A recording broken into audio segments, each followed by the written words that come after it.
Thanks for joining us and welcome back to another episode of Good Teams Win, Great Teams Cover. Not the college football interview that we promised. We've decided to give you a bonus extra episode as we are about to hit one of the greatest tournaments that exists in sports.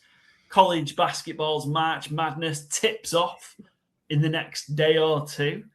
We thought we'd have our own March Madness and tackle a topic that we can debate and find out who was or who is the best Super Bowl winner last 15 years, 16 years, 15 years. We've got 16 teams all going against each other, vying for the prestigious title of Good Teams and Great Teams Cover, greatest Super Bowl winner of the last 15 years in a single elimination tournament.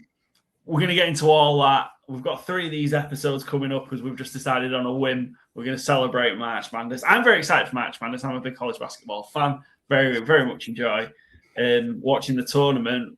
And we're going to bust our own bracket. Gentlemen, how are you feeling about taking on this? A little bit of a different challenge and a new one for us. Yeah, it's fun, yeah. Always good to look back at Super Bowl winners and, have a bit of reflection. A surprising number 1 seed. And for our methodology on that, I guess, we picked an ESPN article by Aaron Schatz, I believe it was. Yeah. DVOA champion, long-time football writer. So he ranked all Super Bowl winners 1 to 60, and we just went through the last 16 and took his ranks and ranked them their seeding that way. So we haven't put any of our input into the seeding. So underdogs could be a plenty getting wins. We don't quite know. We'll discuss it live. We haven't done any pre-talk on that. But the Seattle Seahawks, the current Super Bowl champions, are actually the number 1 seed. They had an incredible DVOA, as we all remember. And I think if we'd said 12 months ago that we're going to be doing this exercise in 12 months and Sam Darnold is going to be the quarterback of the number 1 all-time, last 16 years Super Bowl winning teams, I think we might be getting carted off. So, yeah, you never quite know what's going to happen in football, and you never know what's going to happen in this bracket. So, yeah, look forward to getting to it. Excellent. Have you, Byron, probably more likely than Joe, just given where you are, have you filled out your own NCAA March Madness bracket yet as the tournament tips off on Thursday? No, I've signed up to do them, but I haven't completed my bracket yet. I think there's still a couple of playing games to take place before Thursday, and I like to get the full picture before I start picking, even though I'm almost certainly not going to pick any of the playing teams, but I just like to have the full bracket laid out perfectly. Cindy, though, friend of the show, she has done her bracket for the first time. She has gone for a Duke win, she told me, over Michigan. So I don't know Duke over Michigan. Yeah, I don't know what that means for Duke or Michigan's fates, but yeah, I'm pleased that she's getting involved. Excellent. Well, 2 of the number 1 seeds in the tournament. I'm back in Florida. Florida is my 7-1. Checked in with RJ Cho, our friend of the show. He's I can't remember if it was his undergrad or postgrad. One of them at Florida. And he's obviously pulling for those. I like Florida. They got a bit of an upset in the SEC tournament last week. And we'll stop talking about college basketball now because that's not the show.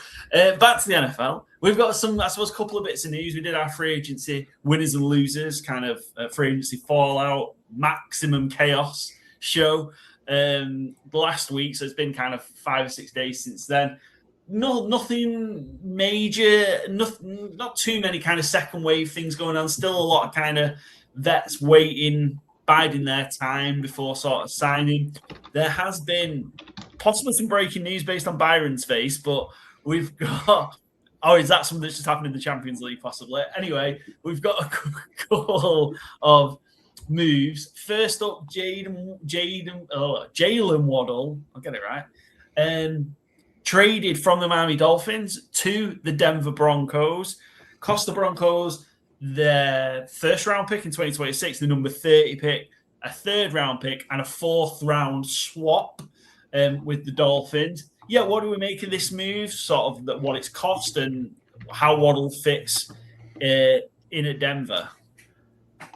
Yeah, I think he's a good scheme fit, but I do worry that it's kind of a little duplicative.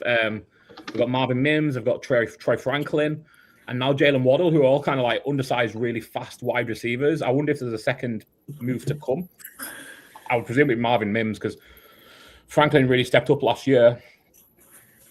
But I'm also surprised that I know it's pick 30, but I'm also surprised it was a first round pick. We talked a couple of weeks ago, I think, of I'd be happy with a second round pick and just wash my hands with George Pickens. I think George Pickens is a better receiver than Jalen Waddle.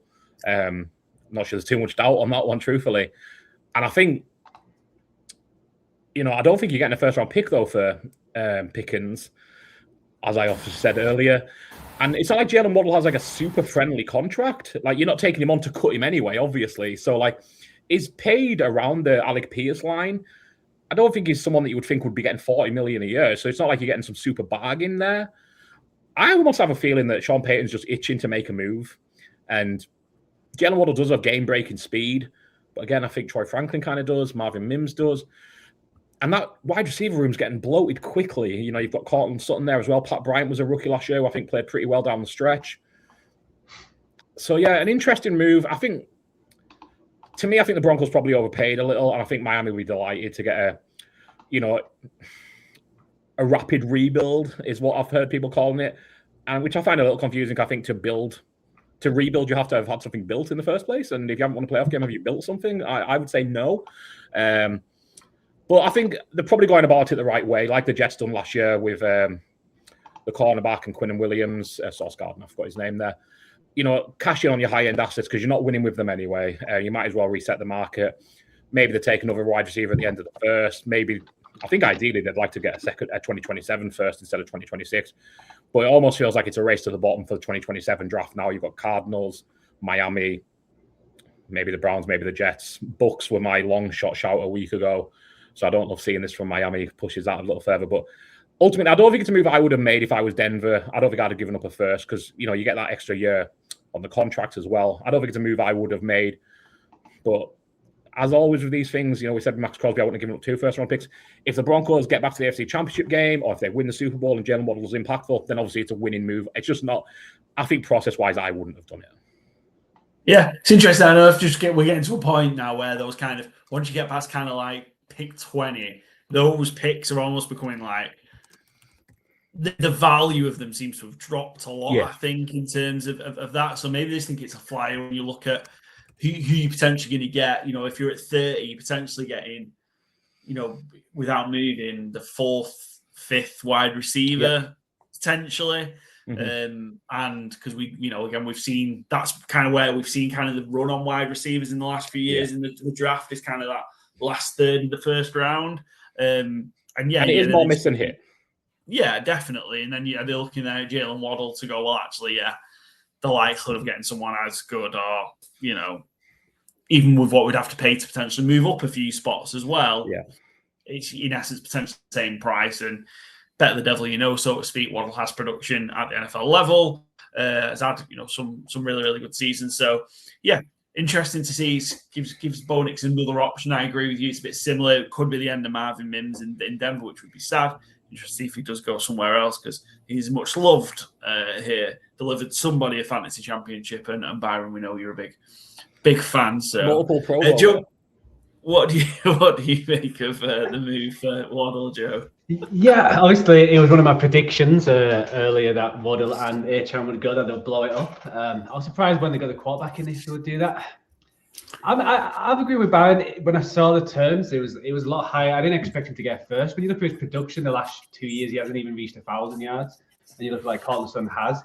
And, I know Tyreek Hill got more, but that was like 1 first round, but multiple afterwards. But he was clearly the number 1 in Miami, and Jalen Waddle always felt like the number 2. So to pay that high of a price is, I think it's a bit steep. Obviously, it improves, but Waddle's been there. He's been in the league 5 years now. Has there been a time you've been like, okay, he's a true number 1. He's going to elevate a team?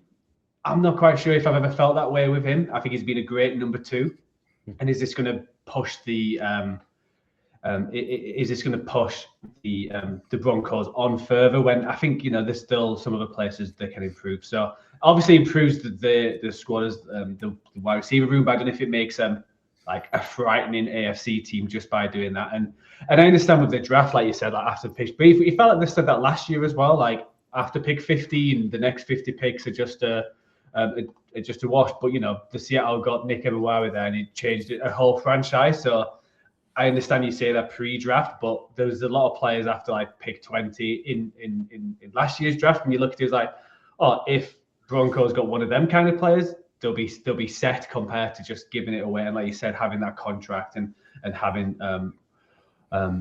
that flexibility that way. So I think they probably paid a little bit too much. They did need to improve that side. They still need a tight end because we all felt last year when they got Ingram, that was the missing piece, and he just didn't produce. So I still feel they need to work on that, and we'll see how Bo Nix does like after his injury. And I think I did feel they had to improve that for him to keep progressing. I think he had a good year last year. Can he keep progressing into a top 10 quarterback consistently throughout his career? And it certainly needs the weapons to help. And sticking in the AFC West, the Chiefs made a move to bring in a backup quarterback that potentially may start week one, the first few weeks of the season, depending on Patrick Mahomes' recovery from his ACL injury. Justin Fields traded from the Jets for a 2027 sixth round pick. Fields to the Chiefs. Would you make this very different quarterback to Patrick Mahomes' style? And Fields gets another kind of, I suppose, opportunity somewhere else. Obviously, might only be for a few weeks this time. But what do we make of Fields to KC? I think it's like you say, it's an opportunity for him. If he starts 3 games, I would trust. He said Matt Nagy. The last person I would trust is Matt Nagy. I would trust Andy Reid to create sensible schemes for him. Ken Walker in there as well. I think that boosts the rushing game, obviously. But, you're going to get RPOs. You look at the last 2 visits for Justin Fields. The Jets offense last year was god-awful. Fields wasn't good either. Let's be clear there. But the year before that was again, I need to say Art Rooney, Arthur Smith in Pittsburgh. Not great, not innovative, not to Justin Fields' skill set ultimately. So I don't think the Patrick Mahomes offense is to Justin Fields' skill set necessarily, but I just trust Andy Reid to innovate it enough to come up with short game plans that are going to get the best out of Justin Fields. He's an actual offensive play caller who's innovative, who'll look at what he has. If you have Kelsey, Rashee Rice, Worthy, plus maybe a first-round draft pick at wide receiver this year, I'm not quite sure, where they'll go in the draft. I think there's reason to have optimism Justin Fields isn't going to look like he has the last 2 years. I think it's fair to say we're never getting the Justin Fields we thought we may get out of Ohio State, but I think it's an absolutely fine move for a backup quarterback there. Gardner Minshew last year, I'm not sure he's a notably worse player than Gardner Minshew is, and I think they can, scheme him a couple of games to start the season, no problem.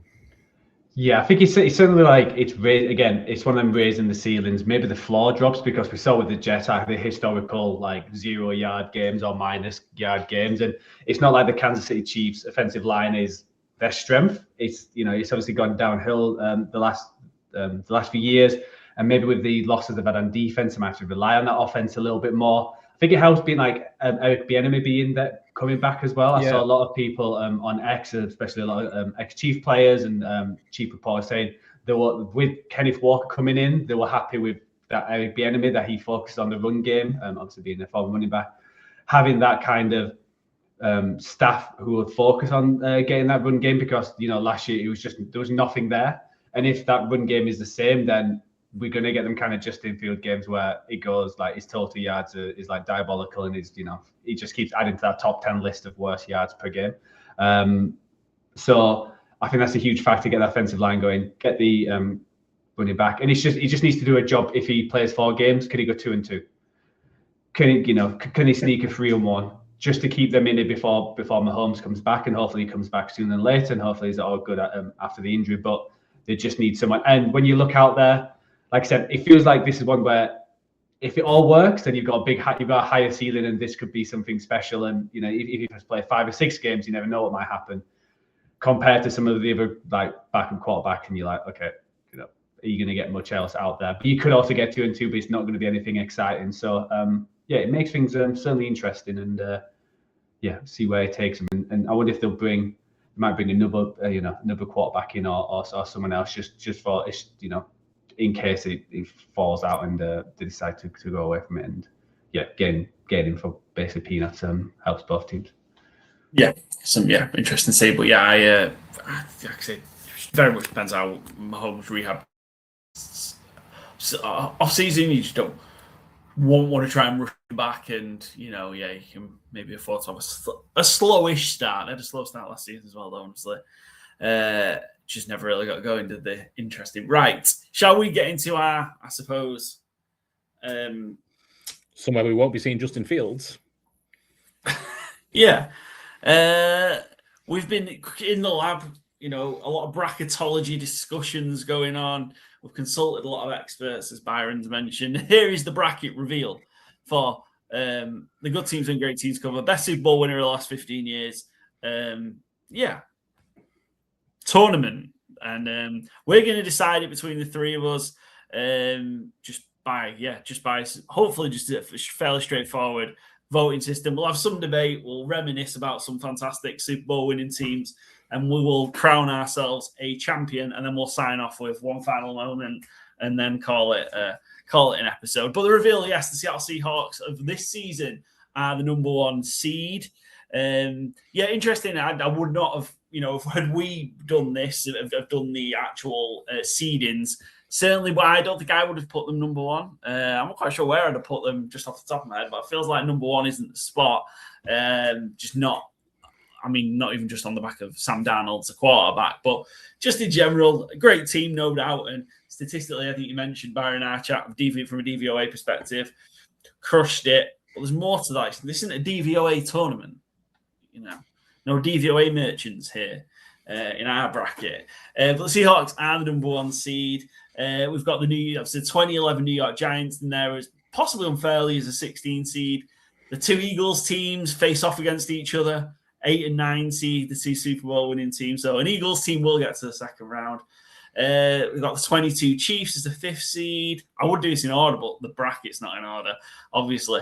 We've got the 2010 Packers in as the number 12 seed. The 2020 Bucks as the 4 seed, going up against the 13 seed 2015 Broncos. The 21 Rams as our 6th seed. The 23 Chiefs as our 11 seed. Great matchup there. Our number 3 seed, the 19 Chiefs, against the 18 Patriots as our 14 seed.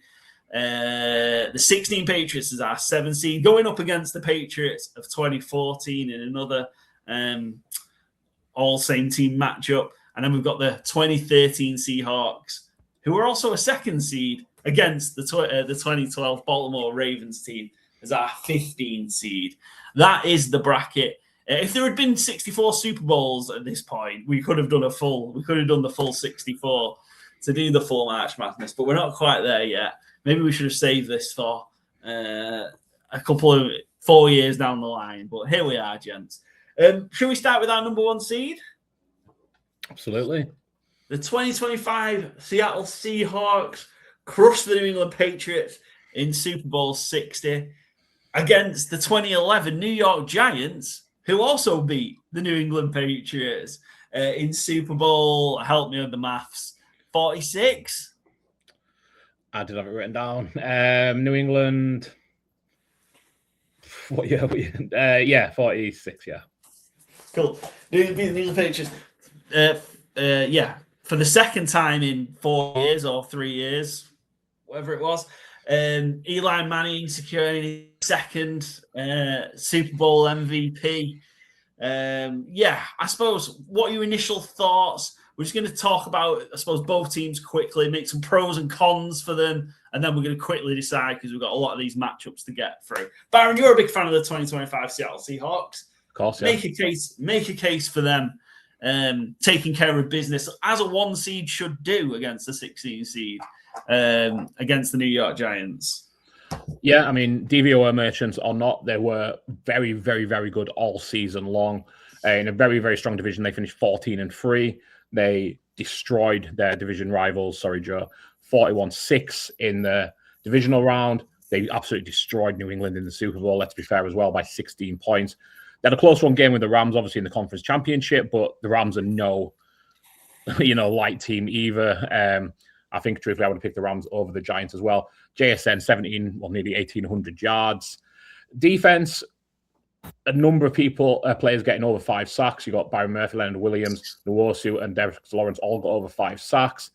I think just a really well-rounded defense that kind of had everyone coming to the peak at the right time. Come Super Bowl, they were firing on all cylinders, and New England had absolutely no answer to them. It's funny to think of Sam Darnold versus Eli Manning being such a high-end matchup, but again, both of them came really good when it mattered. So I don't want to really make this a quarterback debate, because I think they were both good in their big moments and both kind of had laughable moments throughout their career otherwise, but this is not about their lows, it's about their highs. I'm obviously taking Seattle here after all that. I just think the Giants were good, but over the season, I don't think there's much of a competition between the two teams. The Giants won 9 games as opposed to Seattle's 14, with a game more, to be fair. But even so, if you give them 10 games, that's still a noticeable difference. And I just think, Seattle peaked. They were great all season and then absolutely peaked in the playoffs, making, short work of 2 of their 3 opponents. I think that's what I kind of really, on the flip side of that, that's kind of I shouldn't like the New York Giants teams, of course, as a Cowboys fan. But that's an element of what I really liked about those 2 New York Giants teams is like they kind of snuck in the playoffs both times. I know they won the NFC East at 9-7 in 2011, and that was that. I'm pretty sure that was the a run there where obviously it was part of that. In the middle of each team winning it every year and just swapping around the NFC East. It wasn't particularly strong. I think Cowboys were 4 and Cowboys maybe were. Was that the run where Garrett went 8-8 every year and lost the division every single time in Week 18? I think so. Yeah. Yeah, I think it was. Giants beat 38-8 that year. So were the Eagles. Yeah. Yeah, Cowboys. The Giants beat Cowboys on Sunday Night Football because every one of those games was the last game of the season to win the division and get in the playoffs. And they're just kind of mediocre and not very good. And then they just kind of hit a run towards the end of the season, sneak in, and then come alive in the playoffs. And that's where like Eli Manning steps up.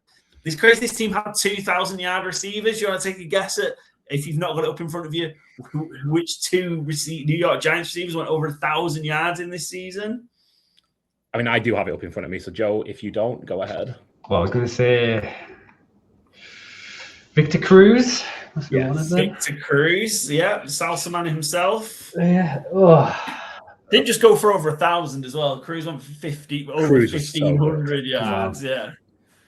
And then was it Manningham or was it Nicks? It was Nicks. Great shout. It was, Hakeem Nicks, and I always remember that Super Bowl. I remember just that pass to Manning, because it was Manningham on the sideline in the Super Bowl.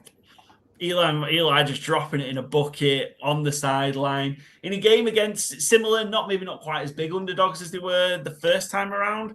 Yeah, but certainly still were. And maybe what kind of holds his back is when the Patriots are in that dynasty run or whatever. But I think this when the Giants played the Patriots, that defense was the worst one. That was the worst Patriots defense that got to a Super Bowl.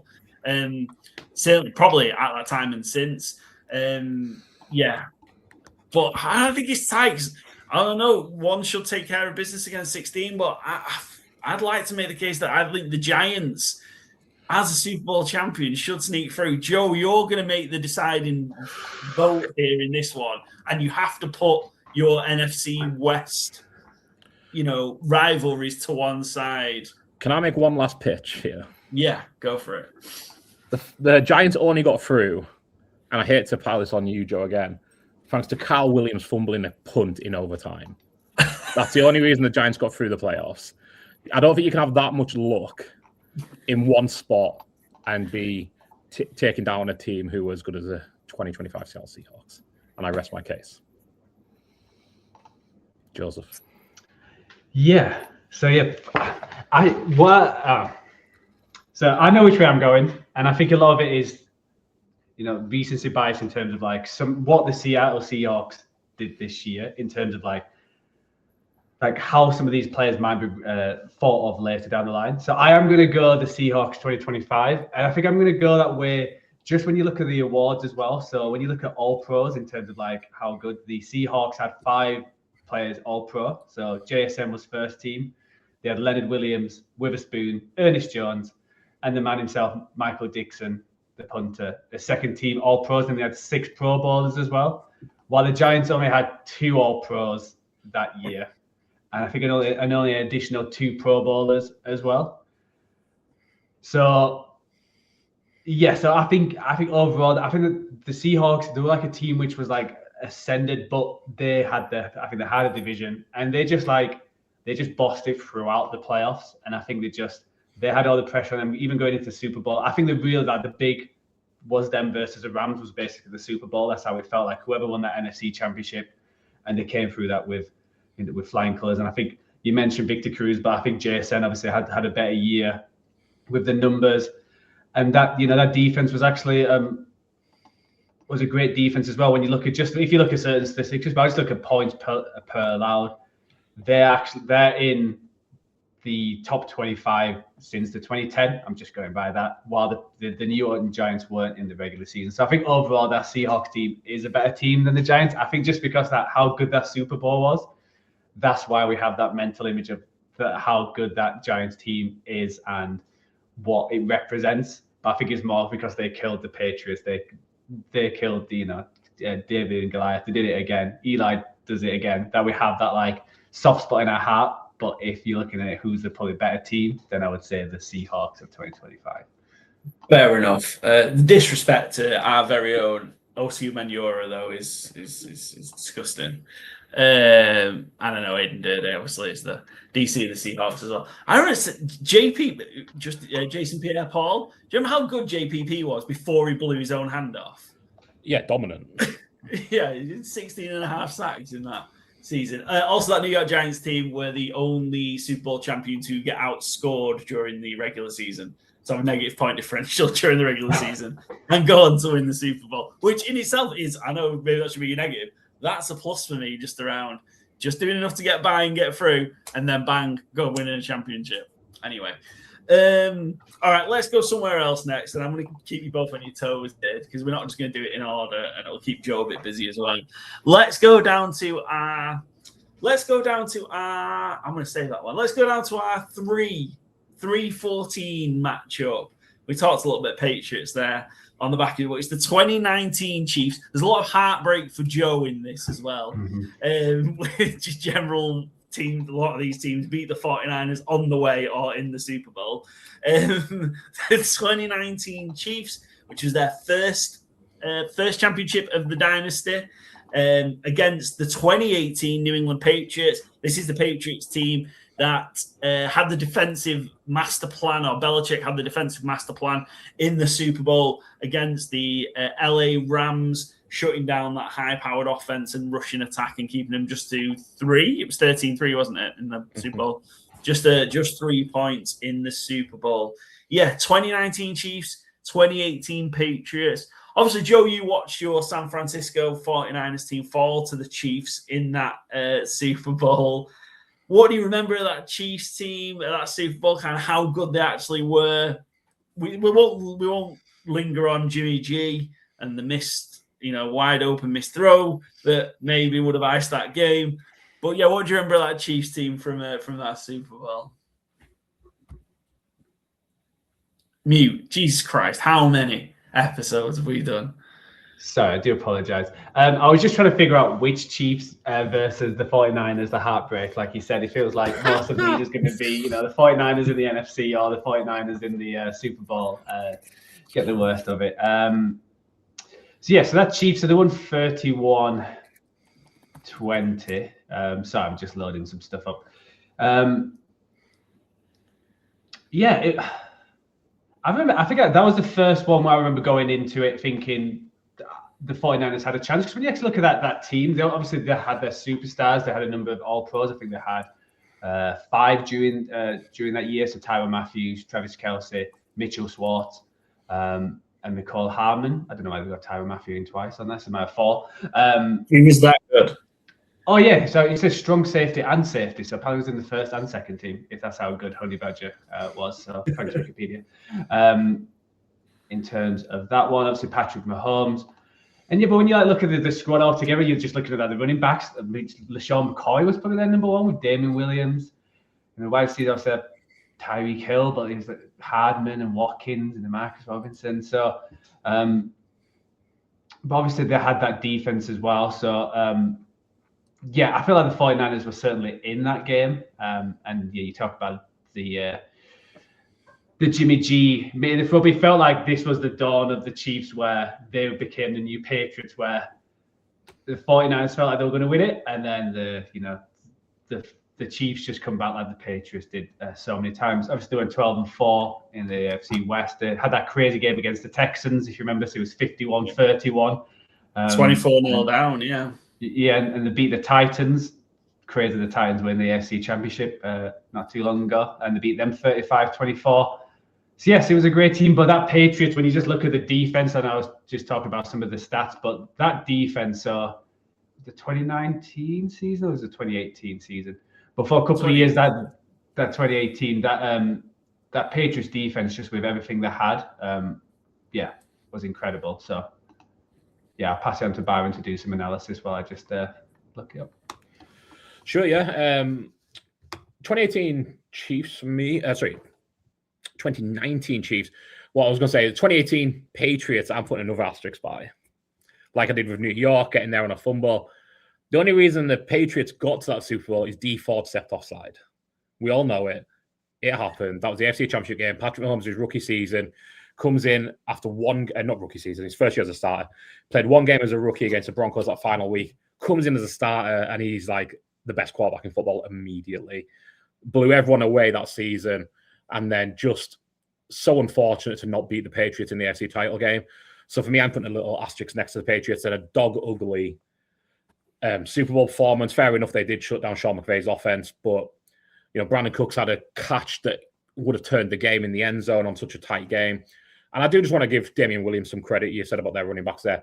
In the playoffs, he went for 47 yards and 2 touchdowns, 45 yards and a touchdown. And in the Super Bowl itself, 104 yards and a touchdown. That's on the ground alone. He also had 2 receiving touchdowns that year in those 3 playoff games.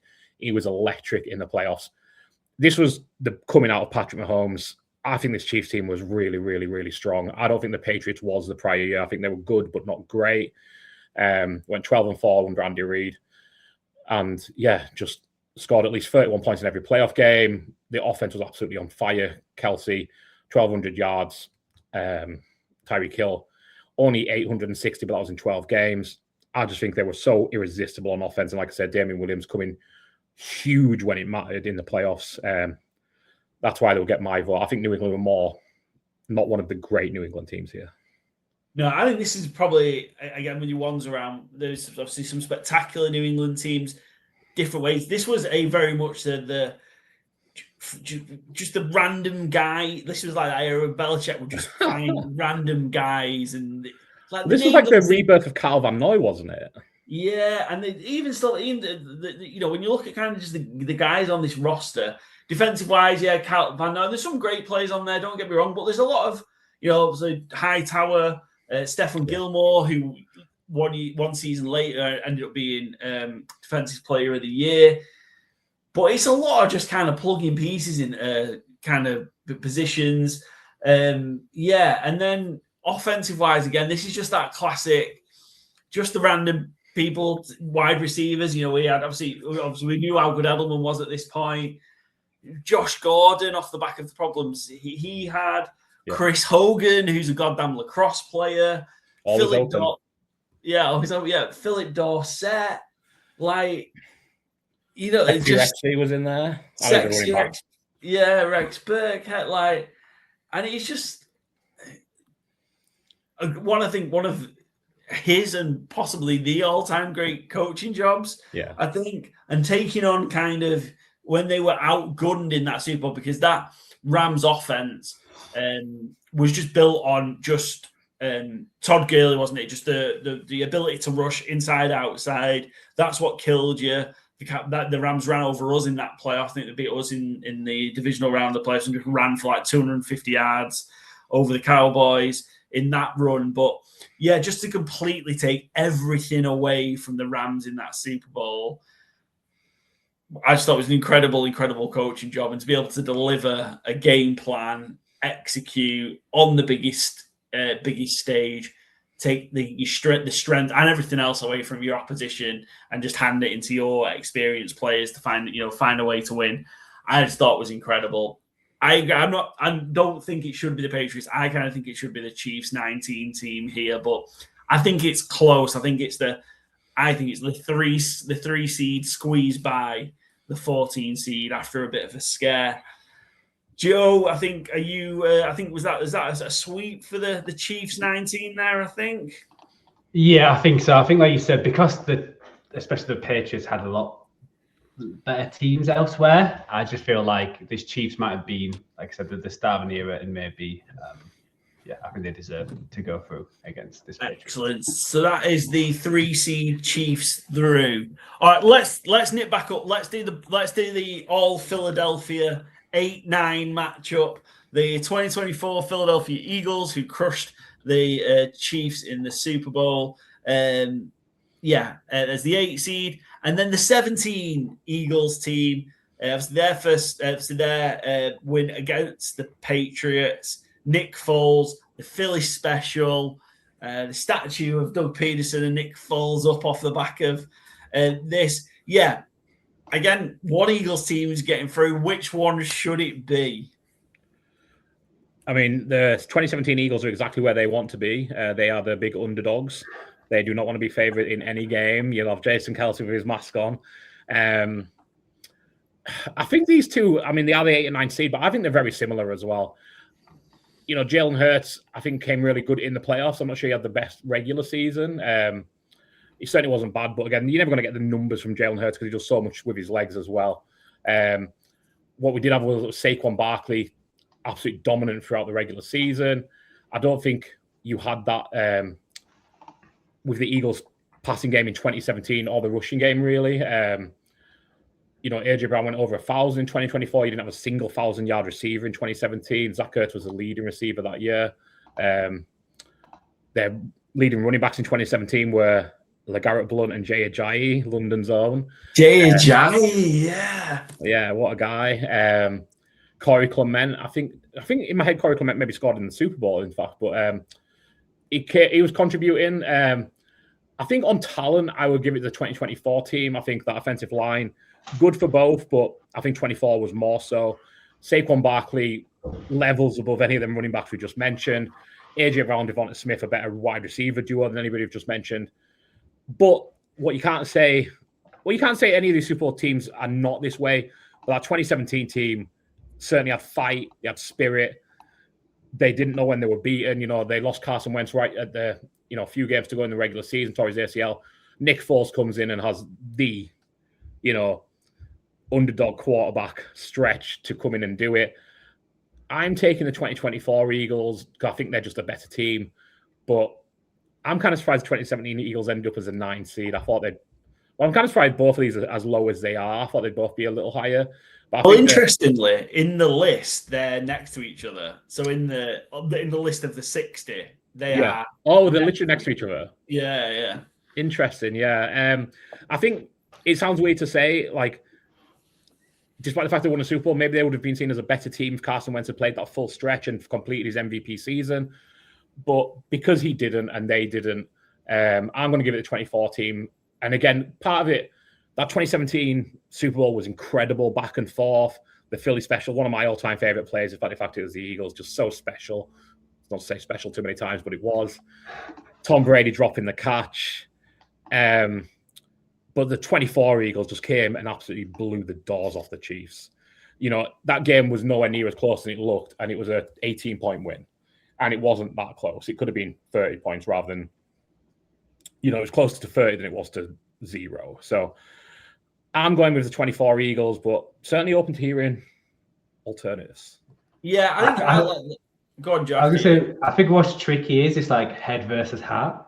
It feels like the 2017 Eagles win was more like momentous, that the Philadelphia finally won a Super Bowl, and just like like you said, the Super Bowl itself, the underdog mask, the characters, you just look at the defense, you had like Bo Adams, you had Chris Long, you had Fletcher Cox.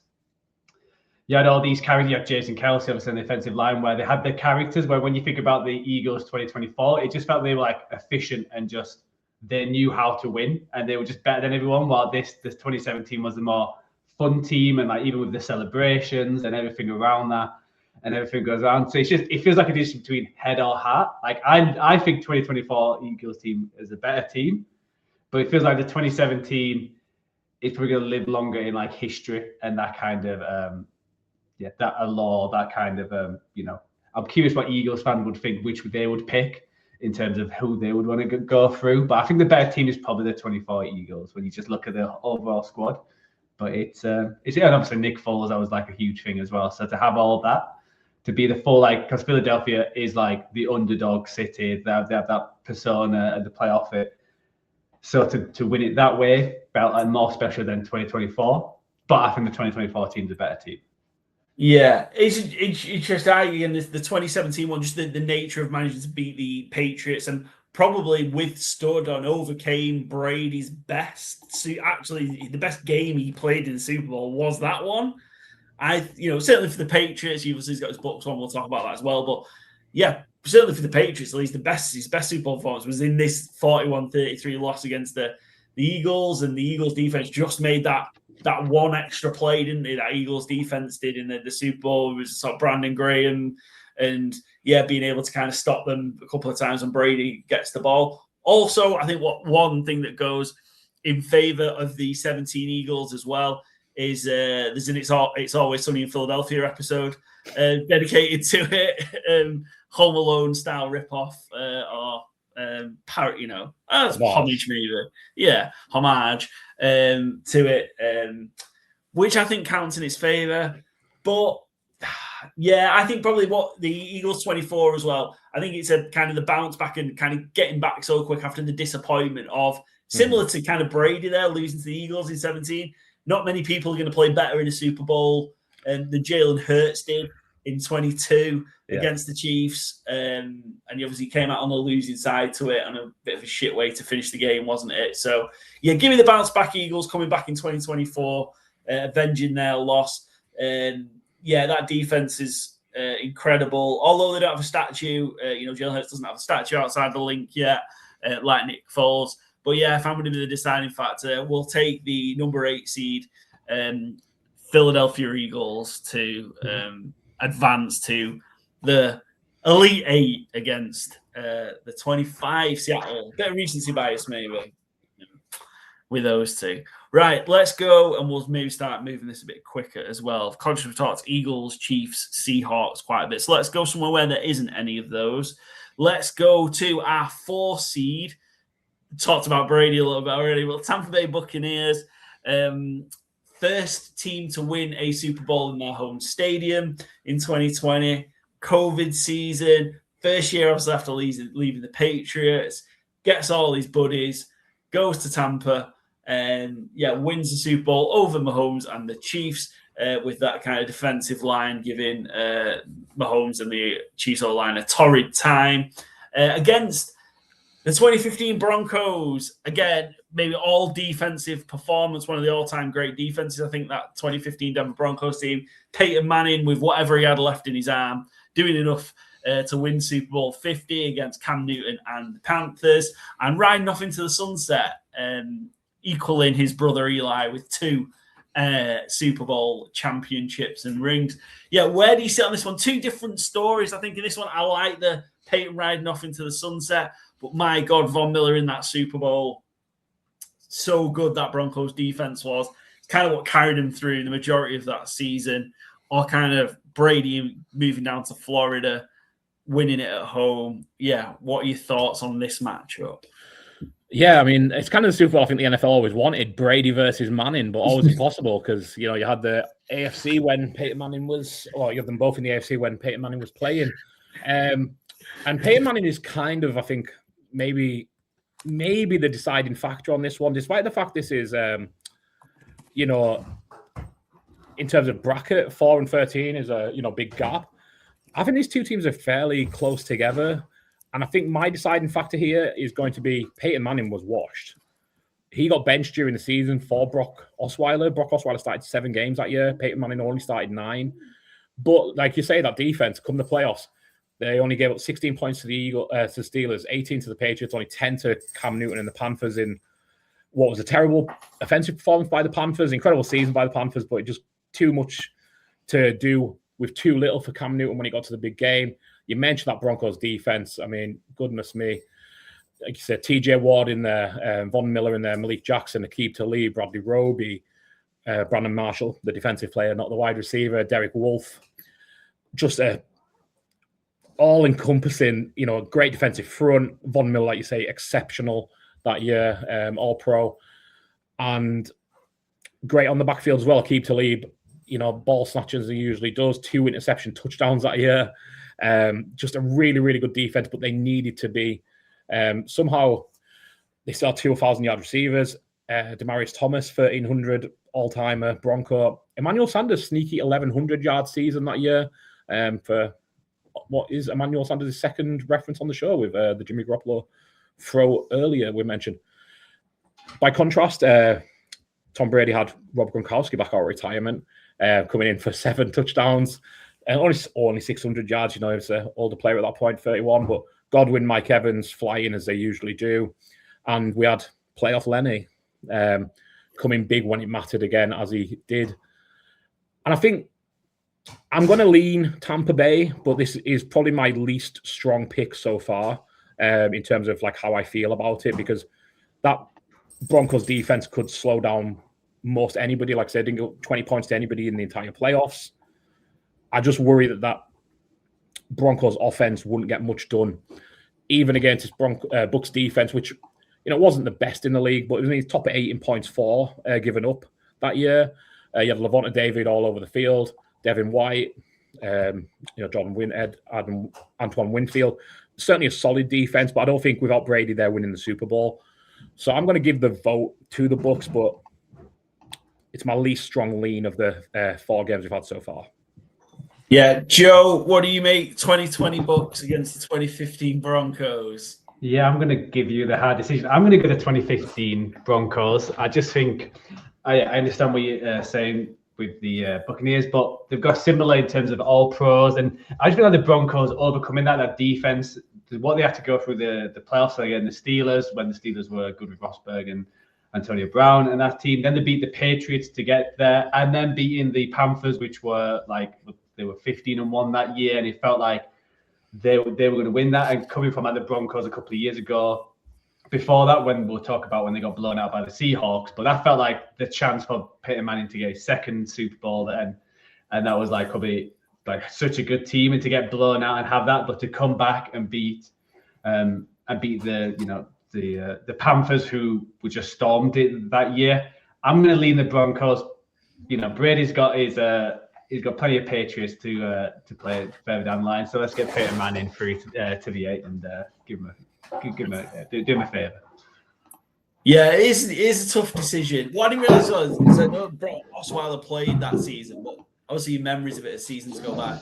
Osweiler started the last, I think, 7 regular season games. It wasn't just like he came back or whatever. The last 7 regular season games Osweiler started, and then he got thrown back to Manning for the divisional round of the playoffs, which is just madness, isn't it? Really, to think he's doing that is crazy. But obviously, he's experienced, and it was just play to your strengths, make the reads, make the simple, short, intermediate passes, and asking you to kind of throw deep or what have you. But yeah, just an interesting way. I really like that Tampa team. There's a nature of that building the super team sort of thing for the Buccaneers. Everyone kind of come down, to Tampa, don't pay any tax, and then just have a great time and come win a ring. I'm going to go with the defense of the Broncos. I think we should be seeing, not necessarily Peyton Manning, but that Broncos defense, that how good Von Miller was that season, etc. I think that's what we should be seeing in the next round. And apologies to any Tampa fans watching. Bucks UK, Murph, obviously a friend of the show. So yeah, apologies that you're on the outs. But Give me that Broncos defense. And we've got our first upset, our first major upset. No, our first upset as the 13 seed Broncos. Upset the Tampa Bay Buccaneers. Our defense, Von Miller, DeMarcus Ware. Oh, dear, all those other people you mentioned, just unbelievably good. And a bit sad, it was nice to see DeMarcus Ware win a ring as well after leaving the Cowboys. So we'll put the Broncos through. Right, let's go to let's go down to the bottom. Let's go to our 2 seed and more heartache for Joe. As we've got the 2 seed, the 2013 Seattle Seahawks, the Legion of Boom, crushed the Broncos, that Broncos team that was probably better poised to win it with the offensive explosion of Peyton Manning, etc. Crushed them in New York. Against the 2012 Baltimore Ravens, Ray Lewis wins a championship and goes off. It's the Super Bowl where the lights went out, beat the Kaepernick and the Niners. And of course, Joe Flacco's legendary road playoff run. Lots of elements to that. Let's start there. Let's start with the Seahawks first, the Legion of Boom team, Russell Wilson. Yeah, what do we think of the 2013 Seahawks? A birth of a dynasty, wasn't it? To be. Not as it exactly played out, but the Legion of Boom, Russell Wilson on the 3rd round rookie deal. That defense, this is their top sack getters. Michael Bennett, Cliff Averill, Clinton McDonald, Bobby Wagner, Chris Clemens, Bruce Irvin, just guys who would get after you. And then obviously on the back end, you've got Cam Chancellor, Richard Sherman, Earl Thomas, Byron Maxwell, Malcolm Smith, Super Bowl MVP. It just was a who's who of this defense. It's got a lot of similarities to 2025, truthfully. Very functional offense, no 1,000-yard receivers, but that defense was just not messing around. I kind of think this is one of the easiest matchups on the slate, I will say. I know you said we're starting with the Seahawks, but just to wrap up my thoughts on the Ravens as well. I think they were good. Obviously, 10-6 won their division. But I just don't think there was like a game breaker on the defense. You had the names like Haloti Ngata, Ray Lewis, obviously, but these were players who, Ray Lewis was 37. He wasn't Ray Lewis of 10 years earlier, where he was the dominant player in the league. Ed Reed, also 34, dominant player no more, still an all-time Hall of Famer. But I just think this was a team who won right at their last possible chance to.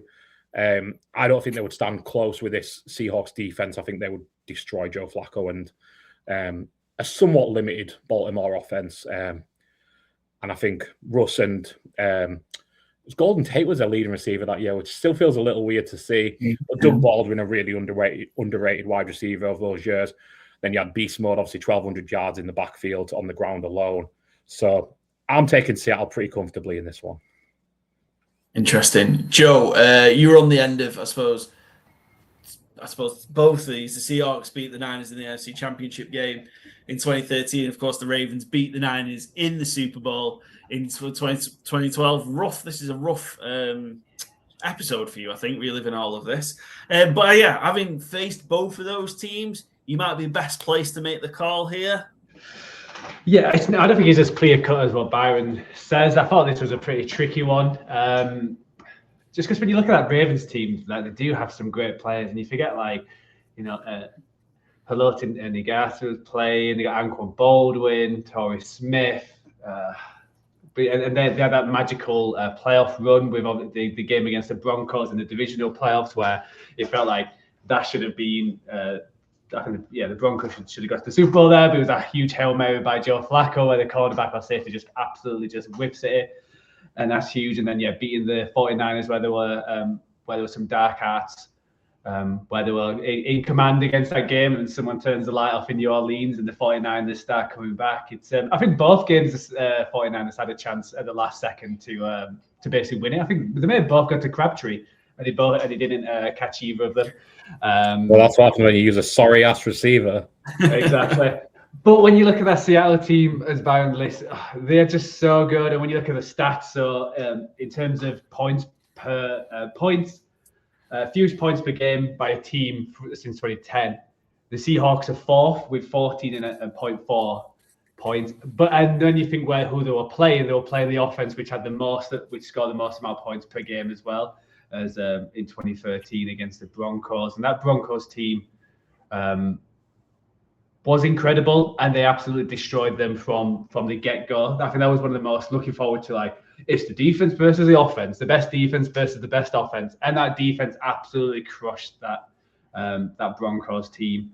So I'm going to lean with Bayern. I'm going to go the Seahawks. I think it's hard because just the names of the Ravens players when you look at it, but I think that Seahawks, now as time's passing, they said Richard Sherman, Earl Thomas, and Cam Chancellor, and all of them, with Russ Wilson probably at his peak of his powers. I think we forget how good Russ was because of his later years with the Broncos and other teams along the way. Just how good he was in 2013, and that was just the start of which they should have won a few more Super Bowls within that period. But that was just dominant team on defense and also offense as well. So I'm going to lean the Seahawks. Yeah, I would have gone the Ravens. I was the Seahawks through there. I would have gone the Ravens just for the playoff run. It was not only just going on the road and being able to kind of win games. They went up against like the teams they went and beat. They went and beat Peyton Manning in Indy. They went and beat. No, sorry, I'll take that back.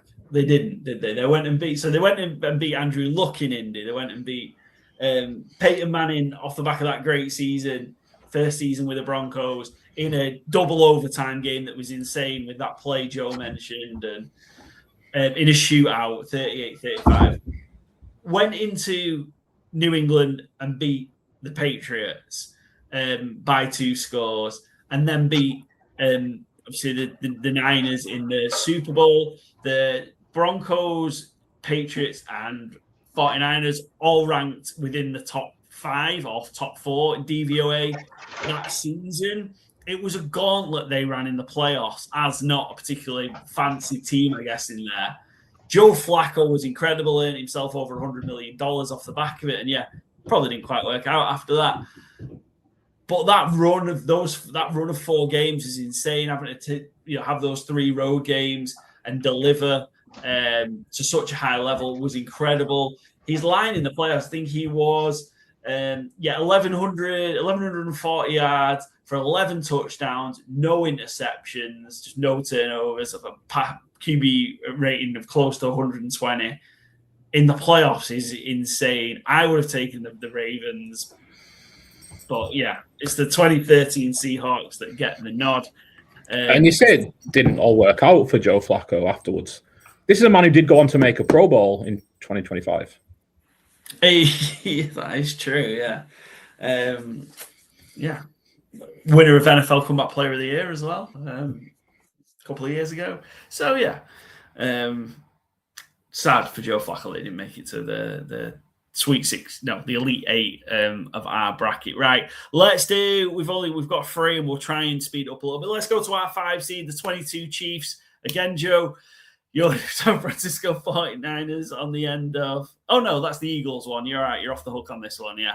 It's the 2022 Chiefs who beat the Eagles at the death in the Super Bowl against our 12 seed, the 2010 Green Bay Packers. Aaron Rodgers with his sole championship, who beat the Steelers in that Super Bowl, who were not too long. I think it was in between 1 year out. The second year after they beat the Cardinals in the Super Bowl. So what do we make of the 22 Chiefs and the 2010 Green Bay Packers? Again, this one to me is a little more straightforward than some of the others, I will say. I think the focus of both teams was really, maybe not the focus, but offense-driven. The Packers had a really good defense that year. Chiefs not so much. I just trust the Chiefs offense to really get it done. Rodgers was really good that year, but Patrick Mahomes, this was really Patrick Mahomes maybe at his best. 5,200 yards, 41 touchdowns, 12 interceptions. Kelsey 1,300 yards, 12 touchdowns. Yeah, Pacheco raging his way forward on the ground. Defensively, Chris Jones 15 sacks. And I just don't think the Green Bay offense hit those same heights. you had Greg Jennings going for good numbers as well. You had kind of that James Jones outlierish season, got 5 touchdowns. You had Jordan Nelson's Donald Driver as well, contributing. And then defensively, I think they were really strong on defense that year. You had Clay Matthews, the leading sack getter, probably his best year, made the All-Pro that year. But overall, I'm just leaning with just how unstoppable Patrick Mahomes felt that year. He'd lost Tyreek Hill, and it was just like, yeah, no problem. Not going to slow me down. They had the number 1 offense by scoring and yards. And the Packers, to be fair, did have the number 2 scoring defense, so it would have been a really interesting matchup. You had Charles Woodson back there for the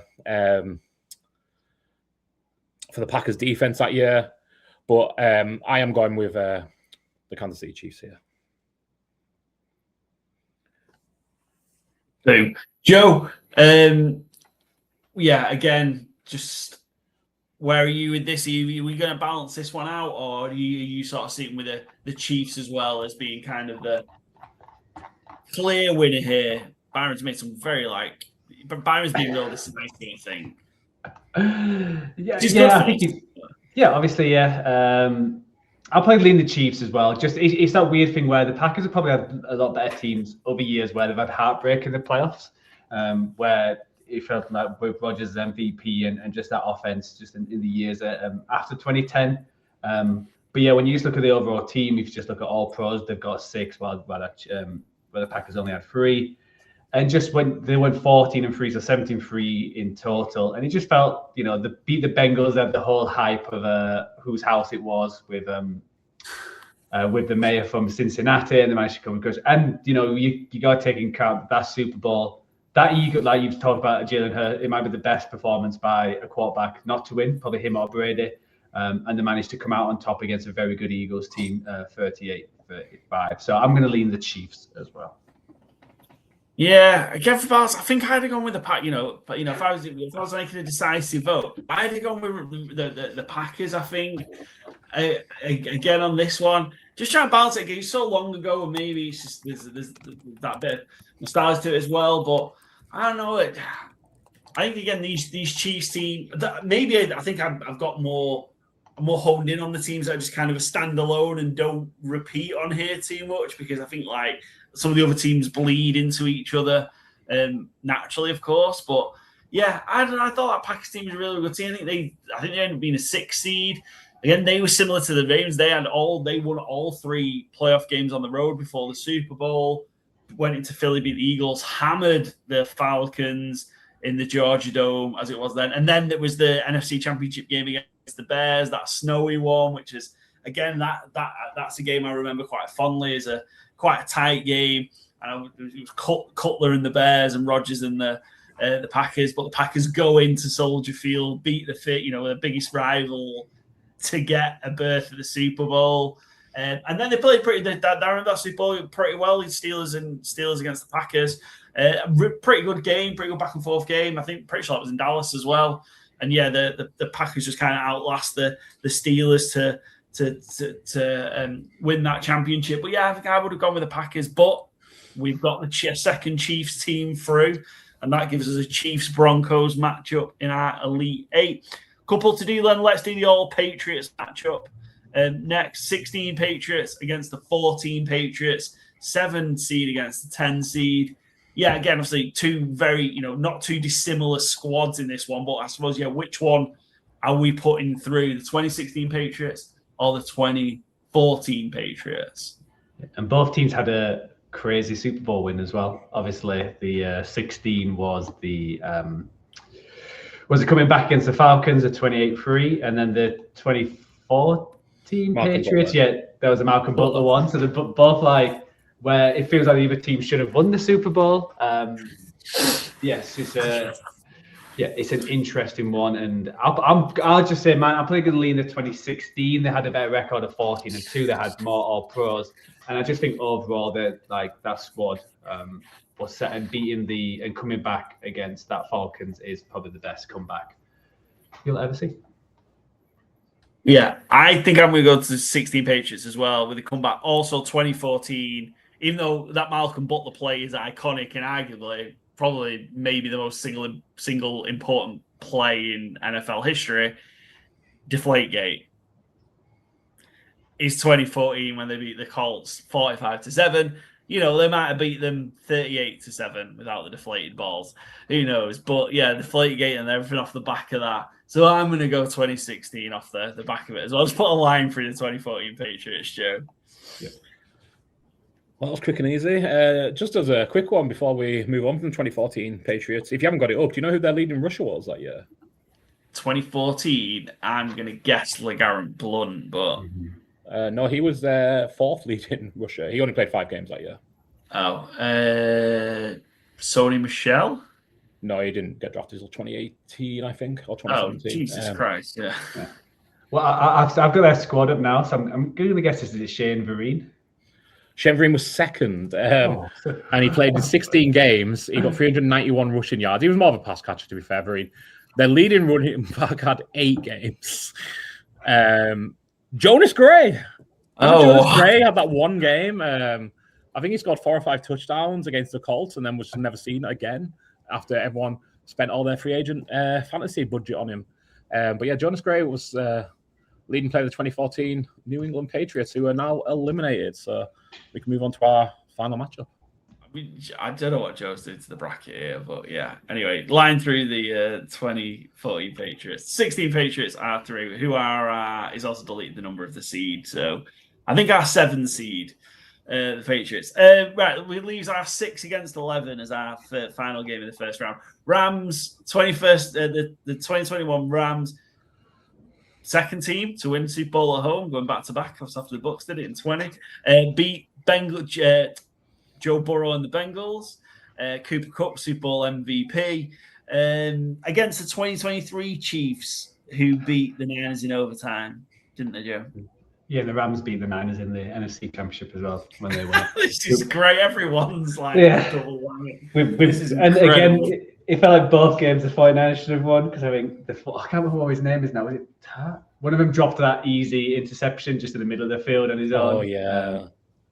Where that would have changed the game. And the 2023 felt like they were in control there. And then Shanahan decided to take the ball first and not knowing that the rule had changed in overtime. So we couldn't stop them. So it's inexcusable, isn't it? I love the way since we've seen like plenty of Niners players after that try and justify that as well. I think maybe Fred Warner or someone going, oh yeah, well we just finished the game on defense and we were tired, we needed a rest, so we had to kind of take the ball. And just when Greenlaw got injured as well, just running on the field. Running on the field, yeah. And hasn't been right since, really, has he? Hopefully next year. Hopefully next year. Cool. Right, let's start with the 2021 Rams. Speaking of Sony Michel, actually, he's on the 2021 Rams. It was weird, wasn't it? We just had that discussion. It was. Running back. It was the Rams leading rusher. Yeah, Cooper Kupp so close to getting to the 2,000. Obviously, he was a Triple Crown winner, so close to getting to the 2,000 yard mark, close to Calvin Johnson's record. I think he can't have been that far away from it.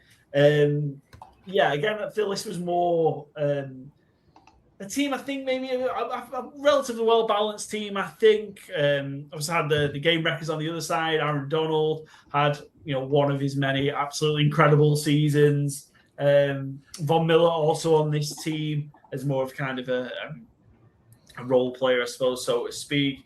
Jalen Ramsey, who they'd traded a couple of first-round picks for. Most people on this team, they traded first-round picks for. That was kind of the plan, I guess, wasn't it? F them picks. Yeah, F them picks. Stafford went, obviously, for a couple in for Jared Goff. So, yeah, plenty of trade activity. What do we make of this 2021 Rams team? Yeah, I like it a lot. I think it is really a team of high-end pieces and fill-ins kind of a lot.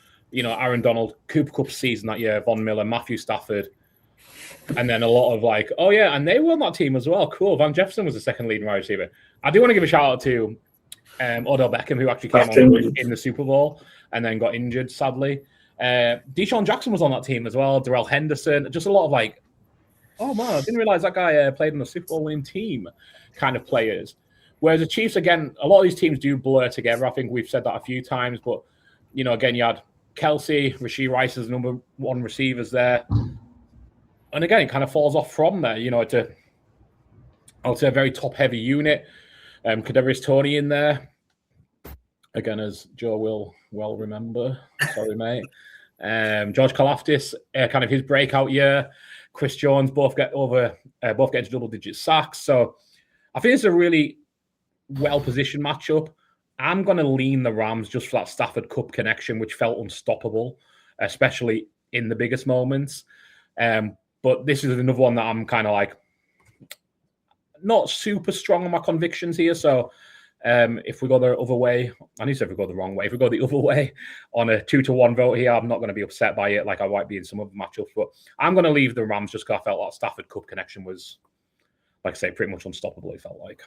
Yeah. Joe, where are you leading? The 23 Chiefs or the 21 Rams? Yeah, I'm going to go the Rams too. I just think the superstar, so you mentioned Cooper Kupp, and also it's, how to feel about Aaron Donald doing that sack and just pointing to the ring. And like he stepped up and he did it against the 49ers in that NFC as well, getting the sack on. I think it was Jimmy G as well.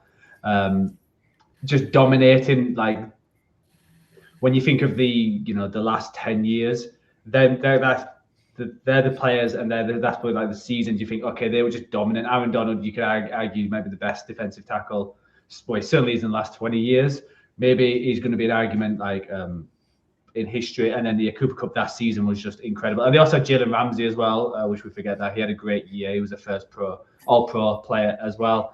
And just what they went through. While, yeah, it feels like the Chiefs had better teams elsewhere, and I think that's what sways. Mahomes wasn't all-pro that year, and they beat the Bills again. It was the first one where it was at Bills, where that was like a big thing that Mahomes won away from home. But there was a bit of controversy and another Bills kicker kicking wide right. So yes, I'm gonna lean the Rams here just because I feel like just the Hall of Fame kind of seasons was with that Rams team during that year with a couple of their players. Cool. Let's put the Rams through then. 6 seed, get by the 11 seed, and we've got the Rams who face another Chiefs team next. So just for our Elite 8, we've got our number 1 ranked Seahawks, 25 Seahawks against our 8 seed 24 Eagles, the 5th seed 22 Chiefs against the 13 seed 15 Broncos, the 6th seed 21 Rams against the 19 Chiefs, which is our 3rd seed, the 7th seed the 2016 Patriots against the 2nd seed, which was the 2013 Seahawks. Let's go there. Let's start there. Then the 2013 Seahawks against the 2016 Patriots. As we've talked about these teams a couple bit already. Who's coming out on top in this one, guys? Who have you got? The 16 Patriots or the 13 Seahawks? I'm going to go the 13 Seahawks. I think that was their year. That was just like, the ultimate Seahawks defense. When you think about defenses, like the best defenses in history, I think the 2013 Seahawks is in there. And then we talk about how good Russ was, and you had Lynch. And I just like that Seahawks team as a whole. It's just well-rounded all the way across. 28-3 holds a lot of weight for me. So, Byron, you're going to make the deciding call on this one. Well, I'll tell you who I don't think would give up a 25-point lead. I think it's a Legion of Boom. So I'm going to go Seattle as well. The 2013 Seahawks through to our Final Four.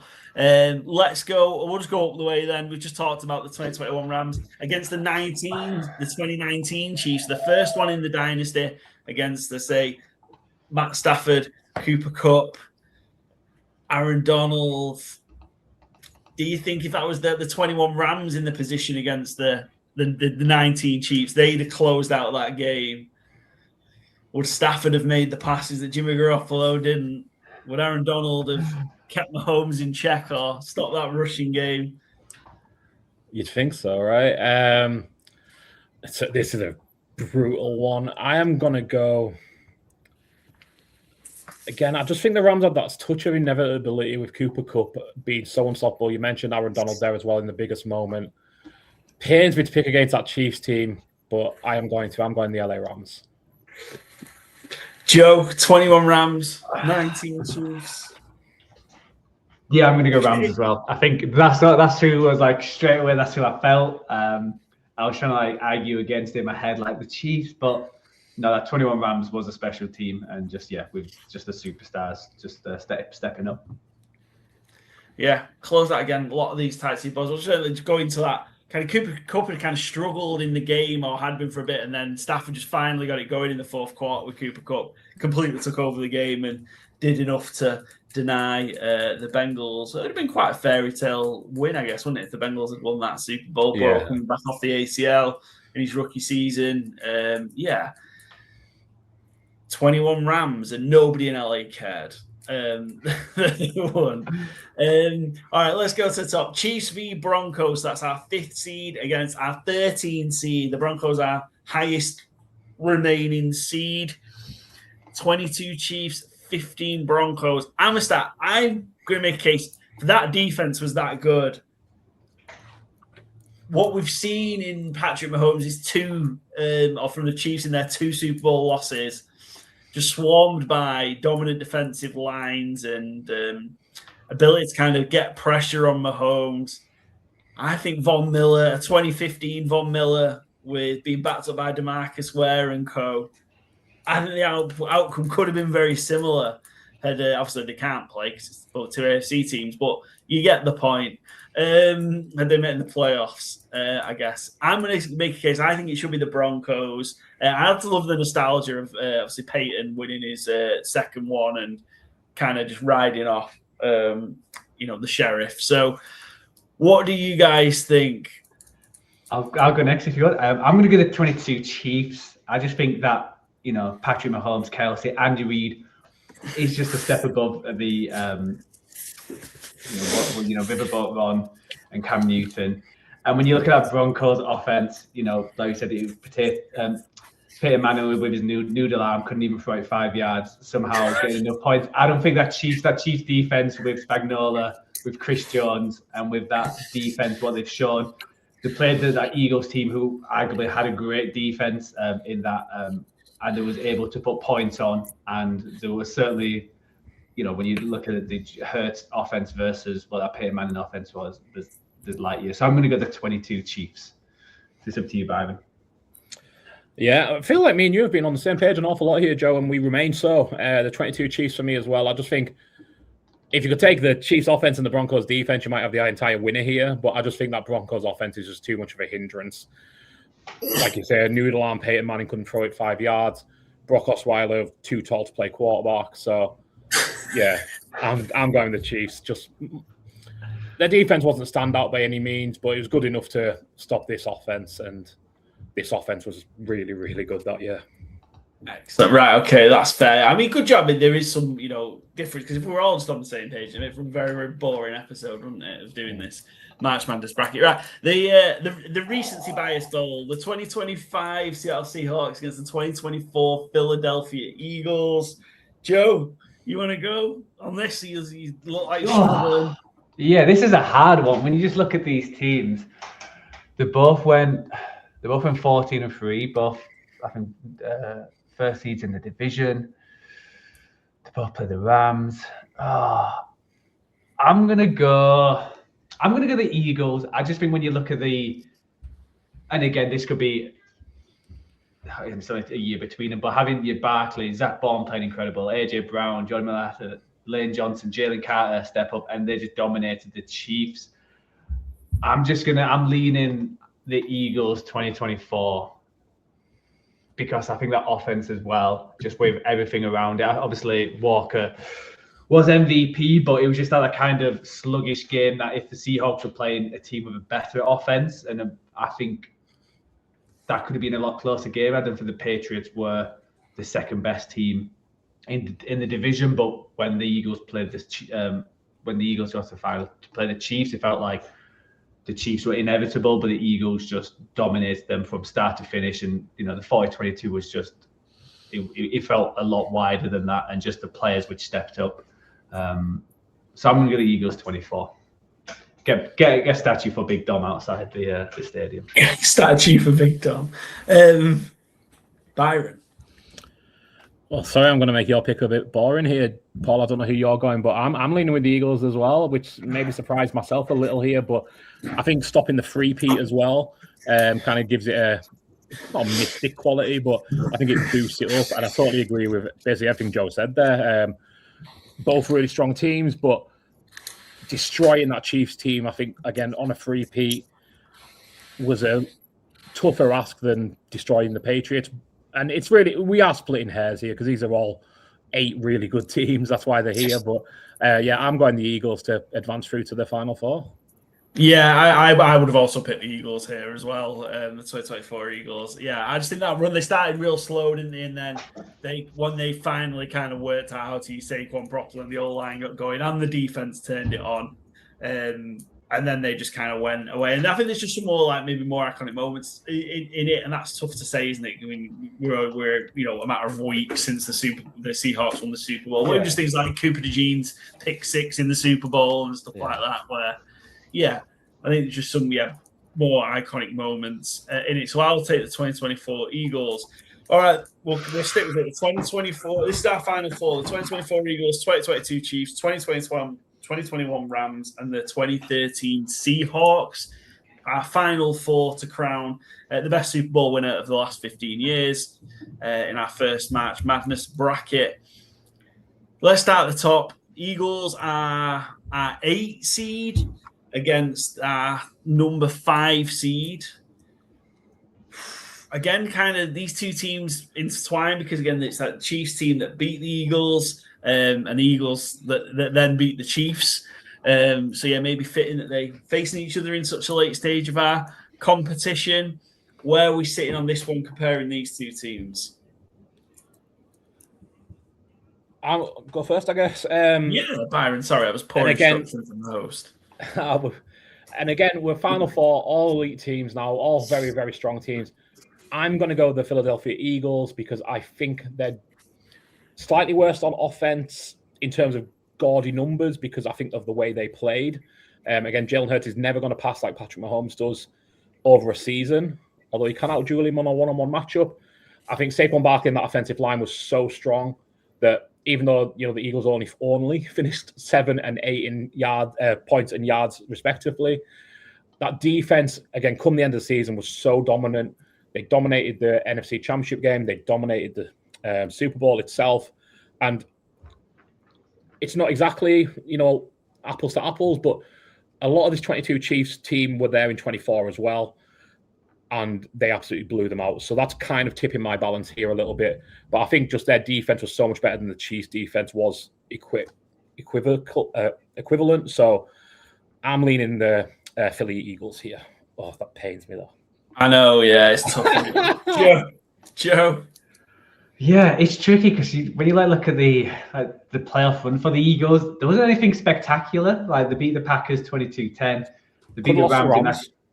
In that close one, it was snowing. I think that affected it, and then they blew out the Commanders. So it feels like the Chiefs had the better moment, and it feels wrong for Chiefs not to be in the final. But I'm going to lean the Eagles. I think they were a better team. I think the Chiefs, the 3-year stretch, was the best team for the last 6 years, and just overall. But that Eagles team was so good in 2024, where, like I said, started slowly, but they just. Because I just mentioned the playoff games, it's just because they dominated teams from the offense. That defense, I think, is going to be what come down to where it just was relentless, and just what they did to the Chiefs in that game proved why they were that good. And I'm leaning the Eagles. I feel like me and Byron's just choosing all the same, to be honest. But I'm going the Eagles as well. I'm afraid. I don't know if you were going to go anything different, Paul.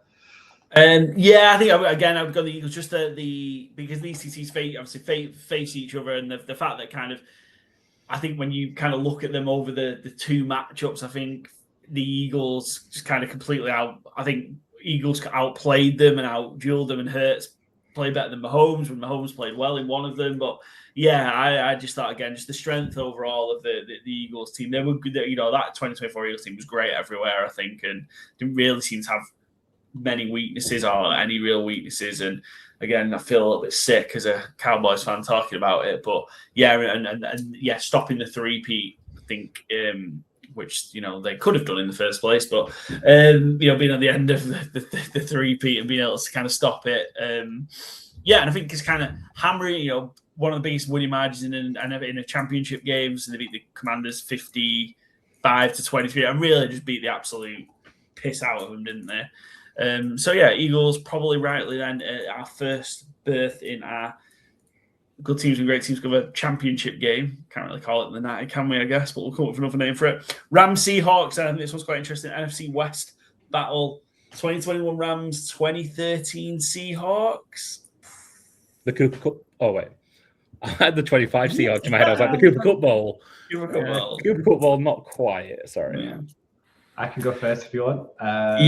Go for it, Joe. I'm going to keep just the train. The Seahawks were just unbelievable that 2013. When you just look at all the players, I know we mentioned it, but we've mentioned Russ, Marshall Lynch, Doug Baldwin, Percy Harvin, Golden Tate. There were they were good wide receivers. That defense, you had that Cliff Averill, Michael Bennett, Bruce Irvin, Malcolm Smith, Bobby Wagner, KJ Wright, Cam Chancellor, Sherman, Earl Thomas, just like one after the other, and they're all going to be like certainly Seahawks Hall of Famers, and they're all going to, especially quite a few of them are going to be Pro Football Hall of Famers. I think that was just the ultimate team. So I'm going to go the Seahawks of the Rams. I think they just we've talked about the Rams just on one or two players having them kind of seasons, but that Seahawks that defense just had Pro Bowls, all pros after all pros, probably a Hall of Famers there. So I'm going to go the Seahawks, the 2013 Seahawks, and they had Luke Wilson, the tight end, a Canadian own, who does all the a lot of the commentary for the NFL in Canada. What a shout out that was! Canada's own Luke Wilson. Right, Byron, Rams, Seahawks, 2021 Rams, the 2013 Seahawks for the second place in our final. Yeah, I think this is maybe the toughest match we've had so far, actually. And I'm going to lean the Seahawks as well. I think a position we haven't mentioned so far, the Seahawks offensive line, you had Russell Okung, Max Unger, J.R. Sweezy, who I'm not saying any of those guys could stop Aaron Donald, but they were a really solid unit even back then. So even thinking back to then.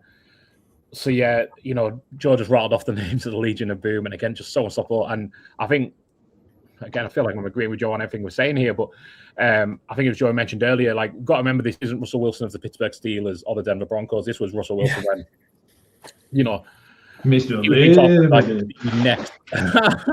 the next like franchise NFL face of the Shield quarterback. I've said a few times that the Rams felt inevitable, but this Seahawks team felt they could just smash and crush anybody. The defense was so aggressive, so strong on multiple levels. It's just, I'm going to Seahawks, and a tough break for the Rams, but no shame in getting to the Final Four. No, absolutely not. It's a tough. I would go. I'd just lent the Rams, I think. But tough one. So, but it didn't matter because it was already 2-0. So, in our championship, we've got the 2024 Philadelphia Eagles, our 8 seed, against our number 2 seed, the 2013 Seattle Seahawks. Who is the best Super Bowl winner of 2010 to 2025? The floor is yours, gentlemen. Who wants to make their case first? It's funny, obviously our teams are not in it, and the 2 finalists are probably our biggest rivals of our teams as well. So no one can say that they can't say we're biased in terms of absolutely and everything. I can go first, and probably Paul, you better go second because Byron will probably just agree with me.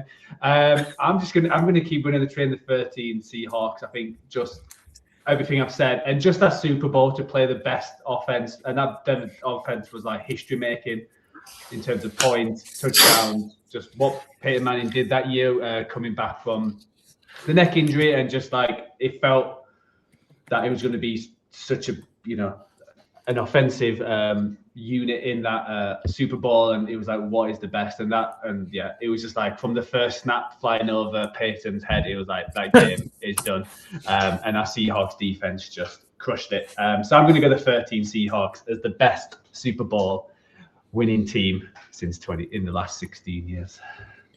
Yeah, so I think they're quite similar teams in that regard, aren't they? Like when you look at the Super Bowl, both of them are kind of shut down, high-powered offenses. and maybe less so the 24 Chiefs than the 13 Broncos. But yeah, we're gonna have a deciding factor because again, it's gonna make me sick to pick it. But I'm gonna take the 2024 Eagles. I just think all round better. I think obviously that defense again were another top elite defense that came on during the season. Obviously, the Legion of Boom, unbelievably good. But I just think they had a better balance offensively. I think the Eagles as well. They could kind of hurt you multiple ways. And it was Saquon who had, would it have tipped it over the edge like if Saquon had got the all-time rushing record? I know they sat out that last game and didn't get it, but his performance during during the season on top, Jalen Hurts running the football was fantastic as well. And we all know about the tush push, even though it seems to be fading out a little bit now. And yeah, I think more balanced team, but it was in the Super Bowl itself. It was the kind of the defense that kind of took over. So I'm going to go the 2024 Eagles. Byron, that leaves you to make the deciding vote. So yeah, we've got a matchup here. You've got 2013 Seahawks had the 8th ranked offense, number 1 ranked defense. 2024 Eagles had the number 7 ranked offense, number 2 ranked defense. Like you say, you mentioned Jalen Hurts, a tush push, 14 touchdowns on the ground for Jalen Hurts that year, to go along with 18 through the air, 5 interceptions. Russell Wilson only 1 on the ground, but 26 through the air, 9 interceptions. I think you say very, very similar teams, but my lean goes to the West Coast, goes to Seattle. The defense led the league in points allowed, yards allowed, takeaways. The first team to lead all 3 categories since the 1985 Chicago Bears. They finished the season with a point differential of plus 186, a team record which stood until their next Super Bowl in 2025. There was, again, we've talked through the defensive names repeatedly. Also, I think we shout out to Dan Quinn, the coordinator, who obviously has gone on to have a distinguished career as a head coach, maybe not the level of his DC work, but he just unleashed the Legion of Boom and really got the best out of these players. None of them, this was really the peak of all their powers, maybe 2014 defensively as well, you could say, with that cruel loss to the Patriots at the end. But, Dan Quinn's legacy was all over it. His name, shines in Seattle. And I'm just giving the edge. I know Saquon probably a better year than Marshawn Lynch, but Marshawn Lynch was special as well that year. Not probably, he was better. But Marshawn Lynch done an awful lot as well. Really tough to pick between. Again, you're talking to two really elite teams here. But I just think that the level of the Seahawks defense was just higher enough than the Eagles defense. And like touched on, they both made fools of their opponents in the Super Bowls. Both have great regular season records. Similar setups, really. So a really tough one to pick. But I've gone Seattle, for the good team win, great teams cover, March Madness Super Bowl winner bracket. Yeah, we should come up with a better name for it. But yeah, there is Richard Sherman celebrating. Congratulations to the 2013 Seattle Seahawks. No finer accolade than winning our March Madness bracket. Better than the Lombardi, better than the ring, better than the Hall of Fame knocks on the door that may come for some of those 2013 Seahawks players. Our number 2 seed is that an omen for actual March Madness that a 2 seed may win it all? Who knows? We'll see. Can't remember who the 2 seeds are. UConn, someone else. Houston's one of them. We'll see. Anyway, that is the first of 3 of these episodes. We will make the next one sharper. I think we spent a bit too much on the first round and then whizzed through the rest, and it's still been an hour and a half. So we will do work better to make it more efficient. Should we just share what we're doing the next one, what we're doing? Yeah, go for it. We're going to do all-time greatest NFL jerseys. Mm-hmm. Yeah, and we've got a fantastic guest joining us. Byron, do you want to just name drop who we've got coming? Yeah, we've got Derek Likes Sports, great content creator. Check him out on YouTube at Derek Likes Sports. Great follow on Blue Sky as well, and great guy. So very much in his wheelhouse. He is currently doing a mascot madness, which you can check out if you go to Derek Likes Sports on YouTube. He'll have the link there. I forget the actual link to go and vote, but it is open public voting. First round is open right now, so please go ahead and check it out and give him a shout. Yeah, mascot madness. That's incredible. I watched the intro video for that. I can't remember. Yeah, when you sent it in the chat, I've just messed up the view as well, which is great. I don't know, Joe, if you can fix it. Great. Yes, thanks, Jonas. In between that and our that March Madness episode drop, we've got our interview as promised with Luke Francis. London's own Luke Francis, who is a Florida State Seminole. Real exciting, playing for one of the biggest college football programs in the States. And we sit down, have 45 minutes with Luke talking about his life in Tallahassee so far, what it's like to be a Florida State Seminole, and his journey to get there. It's a fantastic interview. He's a lovely guy. He did happily sat there for a couple of hours, but it's a great interview, a great insight of what these guys are having to go through when we kind of hear them going through the NFL Academy, or whether it's leader kicking like Charlie Smith did, or whether it's United kicking like Brad's guys are doing, and getting opportunities in America, kind of what it takes. And Luke's real open about it. So it's a very, very, very good conversation from him, not us, just him. Make sure you listen out for that one and support it. That'll be out on Friday or Saturday. But thanks, Jonas, for our first ever March Madness style episode. And follow Good Teams and Great Teams cover, available on wherever you get your podcasts from, available on YouTube, Spotify, Apple Podcasts, Podbean, and follow at GTW_GTC across all the socials to keep up with everything. And my March Madness bets, I'll share them on there as well, and we'll see how we do for the tournament. And until next time, we'll see you soon.